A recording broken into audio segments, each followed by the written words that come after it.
Extremely dangerous Hurricane Eta is making landfall just south of Puerto Cabezas, Nicaragua, with 140-mile-per-hour winds. Good afternoon, I'm Mike Nasa with the latest on this very dangerous hurricane. You can see the Atlantic Basin right now. The only game in town is our Category 4 hurricane wreaking havoc here along the coastline of Nicaragua as well as Honduras. Let's get right to the latest here on Hurricane Eta as of 4 p.m. Eastern Standard Time from the Hurricane Center. It was at 13.8 north, 83.5 west. Winds still 140 miles per hour, very powerful. It's kind of been stalling off the coast all day, but it's now begun to move west at about 5 again, and it is coming ashore right now about 15 miles south of Puerto Cabezas, Nicaragua. And again, winds of 140 within that eye wall. Very, very high storm surge up to 20 feet, especially on the north side there. And that would be over Puerto Cabezas, so kind of a bad situation for them right now. You can see the forecast track does have it weakening to a depression by Friday, but then exiting Belize and taking aim at Cuba and perhaps Florida as a strengthening tropical storm by Sunday. However, as it interacts with a trough, it could have a more elongated non-tropical appearance by then. Nevertheless, if you are in Florida and the Bahamas, keep an eye on this one later on. Even though it's down here now, you're not going to deal with a Category 4 hurricane, thank goodness, but you might have some nasty weather headed your way by the early part of next week.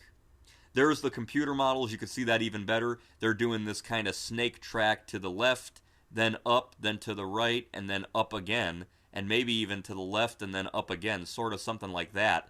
So if you live in the Florida Panhandle, Western Florida, the Keys, start overlooking your plans in case you get some high water from what could be a nasty tropical storm. You can see right now we're dealing with a Category 4 hurricane. It's a solid Category 4 that is devastating to catastrophic wind damage for the areas there in Nicaragua. But the worst part of it's the wind speed, the hurricane's speed of motion. When we're dealing with a hurricane like this one, which is moving 5 miles an hour or less, the rainfall amounts are prolific. We, of course, can expect rainfall in Honduras and Nicaragua, 25 inches, perhaps 20 inches in Guatemala and Belize, Panama, Costa Rica, 10 to 15 inches, El Salvador, 5 to 10. So again, the slower a storm moves, the higher the rainfall, and right now that is the biggest threat with Eta. Here's a nice little visible satellite imagery. You can see how the eye kind of sat there off the coastline, just giving a fierce battering, and it's finally making landfall now on the Nicaraguan coastline. Again, the worst area of impact will be near and to the north here of the center, although the recon, at least last night, was seeing some pretty strong winds off in the southeastern part of the eye wall here. So again, this whole area where the eye is coming on shore, you guys could have winds upwards of 140 miles per hour sustained, maybe higher gusts, and 20 feet of storm surge, perhaps higher. And don't forget, on top of that storm surge, you have crashing waves. So again, a very nasty hit with Hurricane Eta along the coastline of Nicaragua right now. Looking at the area it's striking, you can see these houses here, these will not withstand 140 mile per hour winds and 20 feet of surge. So I know there were mass evacuations going on in Nicaragua. Hopefully everybody got to higher ground and took shelter as this devastating hurricane comes ashore. You can see the hurricane winds there are now impacting areas of Nicaragua, and it definitely took a southward dive like the models showed. It moved almost straight west, and then it took that dive, sputtered off the coast, and now is moving inland as a Category 4 hurricane. If you are in Florida and Cuba, by Saturday, you could have the earliest reasonable arrival of tropical storm winds. So again, like I said, be prepared to tie the boats down and get away from low-lying areas if and when this system as a tropical storm comes back your way by early next week. Here's another look at the infrared satellite imagery, and you can see clearly a very dangerous Category 4 hurricane.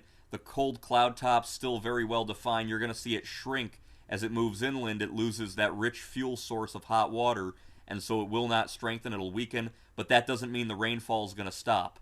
Some of the weakest storms I've ever tracked had some of the worst rain. I remember in June of 2001, Tropical Storm Allison moved from Houston all the way up to the Carolinas, straight along the Gulf Coast, caused $6 billion in damage, prolific flooding, and it never became more than a mid-range tropical storm. But again, Hurricane Eta making landfall there in Nicaragua right now. So that'll do it on Hurricane Eta, a very devastating Category 4 strike on Nicaragua.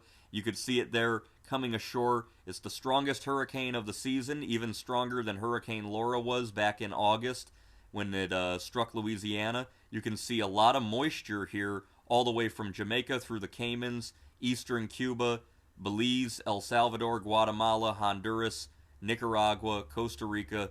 Everybody be prepared for a very wet weekend and into the weekend next week, as Eta will move slowly across Central America and then spit back out and head further north. I'm Mike Nasa with the latest on dangerous Eta, and I will talk to you guys next time.